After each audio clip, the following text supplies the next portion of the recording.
that these AI tools seem to be primed to make things sound shiny, to sound like they are confident and they know what they're talking about, but this is not always the case. Sometimes they're dead wrong. If a student or researcher is willing to go to such great lengths to mask the fact that they have used AI in ways that are considered unacceptable, what will this person go on to become? If we think about the environmental footprint of using AI, we have to stop and wonder if the benefits that we extract from AI and from the tasks that we are using it for does justify this level of consumption. If AI is indeed fueling conflict, then we need to stop. We are at the start of this conversation, and I'm very interested to see what other people have to say about this. So if you are a user of these tools, or if you are pushing these types of tools, the question that I'm going to leave you with is, to what end? What is the end game?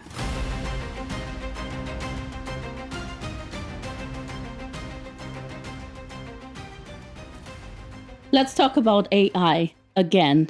This time, I would like for us to put the use of AI in the broader context within which we are using it, whereas much of the conversation about AI has been on whether it is right or wrong or what are the right ways to use it.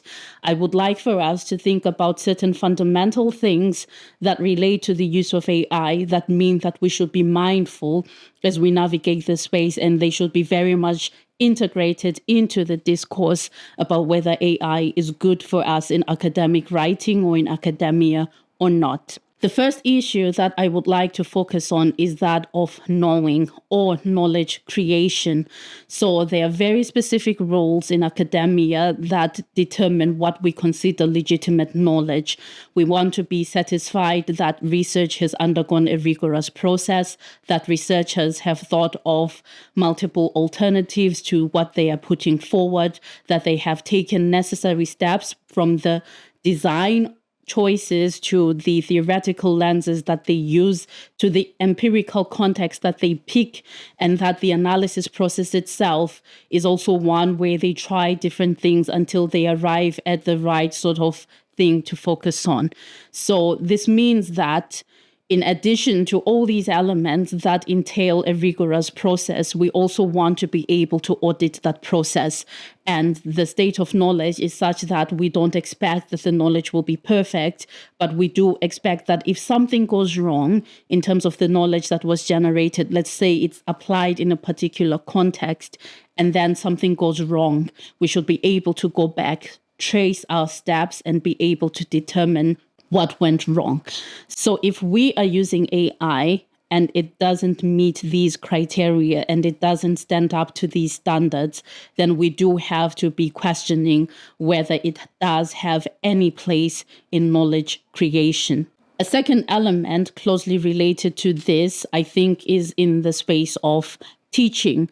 So when I, as an expert user, would use AI prompts and would ask an AI tool to answer specific questions for me, I have the knowledge base that allows me to evaluate that content and be able to see whether it makes sense or not. I can decide what I will discard and keep, and I can make decisions about what I can build on.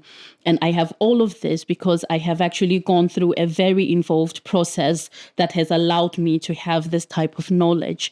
But when we are speaking about novices, so university students that are just undertaking or embarking on their undergraduate studies or even postgraduate studies, on what basis are we expecting them to be able to evaluate what AI has generated?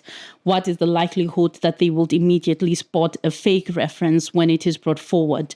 What are the chances that they will understand if there's something off in terms of the argument that is presented? My experience with AI tools, because now they are pretty much everywhere, we cannot avoid them. If I do a simple Google search, I'm going to get an AI summary. And when I look at what is usually generated, I find that these AI tools seem to be primed to make things sound shiny, to sound like they are confident and they know what they're talking about. But this is not always the case. Sometimes they're dead wrong, but they still exude confidence. They are still talking as though they were an authority. So how do we ensure that there's going to be that safe transition that allows students as part of the learning process to develop that deep learning and then consolidate it in ways that allow them to make AI useful? If we can find such ways, then by all means, be my guest. We can always then use AI because we know that we are still able to protect the fundamentals that relate to learning and expertise. So when we say someone has become a master of a particular subject, we know that they have internalized the knowledge and they're going to go ahead and solve unfamiliar problems using the familiar tools that they have been introduced to as part of the learning process. Another issue that we cannot ignore is the current state of play when it comes to the use of AI tools within the learning environment. So we had the first generation of AI tools that could essentially generate entire assignments on behalf of students, and I'm going to call them the worker AI. And then universities and other similar institutions came up with what I'm going to call this nature AI. So it was meant to detect instances where AI tools have been used. And yes, they have been imperfect for most of the part. Sometimes students are victims rather than perpetrators. And so it's still a very involved process when it comes to determining whether there's been a violation or not. But as nature AI tools got better, we had in the market the fixer AI tools coming up. So the fixer AI essentially does the job of masking the use of AI tools so that this nature AI tools cannot detect it. And if this is the way that we are going to proceed, how many iterations are we going to need? And how much of this are we going to go through? And how much human contact is going to be left by the time the story plays out? In the end, it's more than about being able to hide the fact that a student used an AI tool, or indeed even a researcher.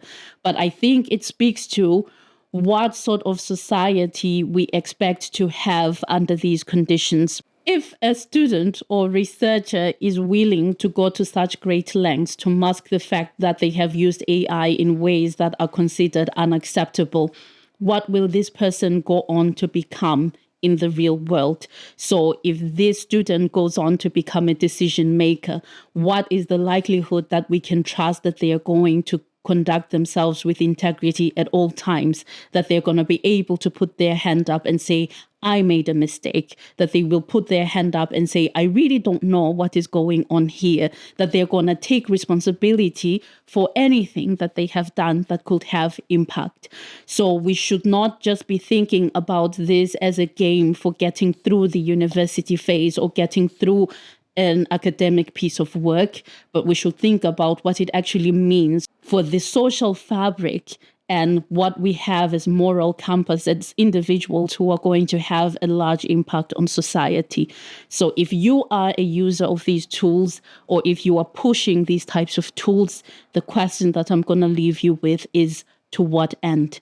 Finally, I think that when we discuss AI, so far, much of the discussion has, and rightly so, been on the moral or ethical considerations in terms of whether this is right for what we consider to be appropriate for learning or knowledge creation. But there are other dimensions that I think should be integrated into the discussion related to AI. The first relates to the environmental impact of using AI. Recently, the Washington Post published an article on research that concluded that every time a person generates 100-word email, they are using up on average, half a liter of water. So just for 100 words of AI-generated text, you have used half a liter of water that goes towards the cooling of the processors that are doing this work. This also, in terms of energy, translates to having a light bulb running for 14 hours or 14 light bulbs running for a whole hour. So if we think about the environmental footprint of using AI, we have to stop and wonder if the benefits that we extract from AI and from the tasks that we are using it for does justify this level of consumption.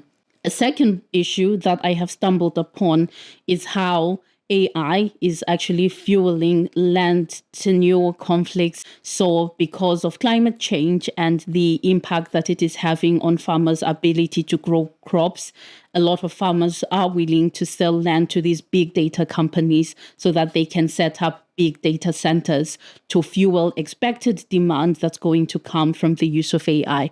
So if in these already fragile environments, we are having this dynamic play out in the name of AI so that we can get a bit more convenience, so that we can do things a bit faster, we again have to stop and ask ourselves, is this really worth it?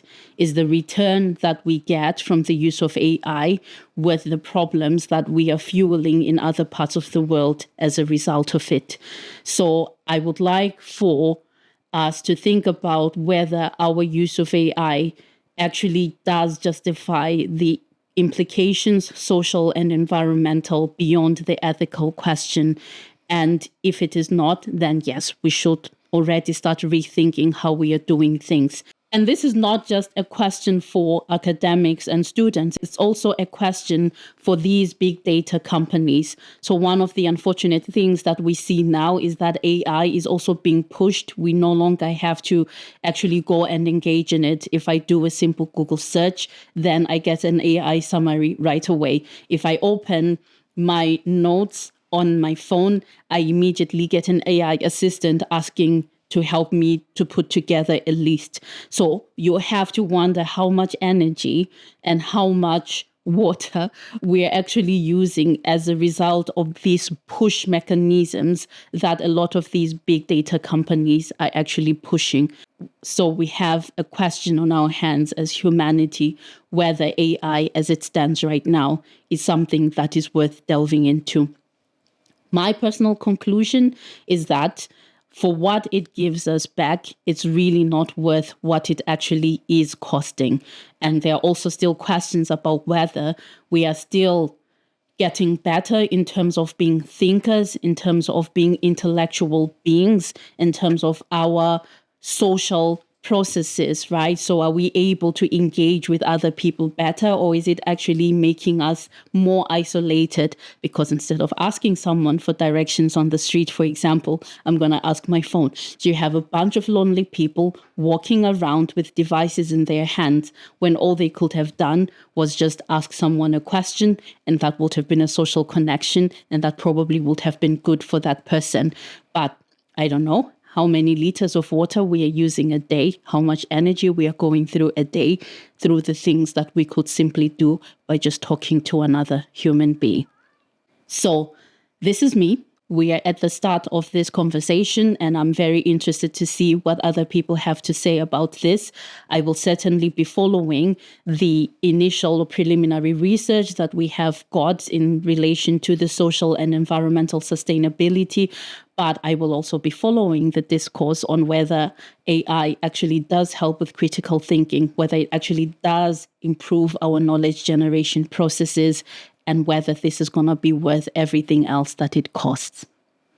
So the next time you have AI pushed on you, or you are thinking about using AI for whatever reason, I would invite you to think about these things in the context of academic writing. How does it actually impact the process of knowledge creation? Are you still able to ensure that all the other due processes that are linked to what we would consider legitimate knowledge are protected, preserved, or even improved upon? Because if not, then it's probably not worth it. I would also invite you to think about what AI means for novices. If the people are not experts yet, if they have not yet mastered the specifics of a particular field, whether it relates to the theories or concepts of that field, how does AI actually help them to become better learners? If this can be unlocked, then sure, by all means, we might as well.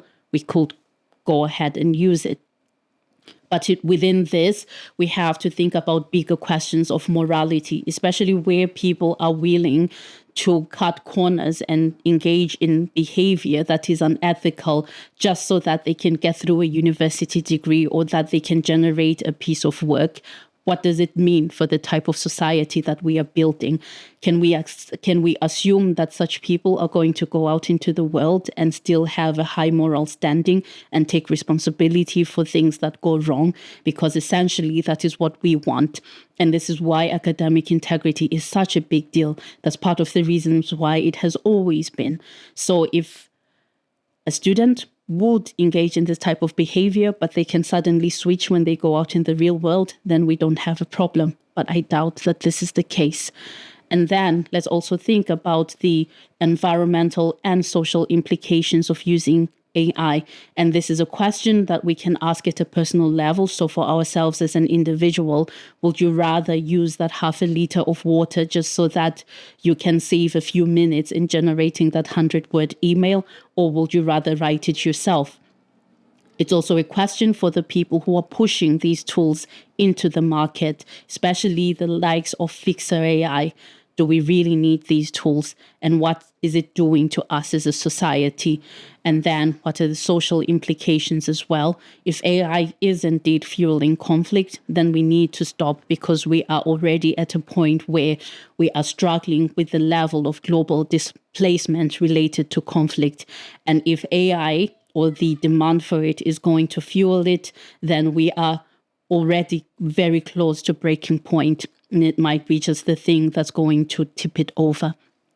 I think ultimately everything about the academic undertaking has always been in the process. This is where the magic is. This is where the inspiration is. This is where the discovery actually happens. And if we are going to find ways around these processes, I do not believe that we are going to be any more satisfied when AI is doing this type of work. And I have serious doubts that we are going to be any better in terms of the knowledge that we generate. But that's just me. I do sincerely hope that I'm wrong, and I will be following the developments with great interest. I'm Dr. Nonichi Extra. Follow me to find the joy in academic writing and discover your real potential. Happy writing without AI.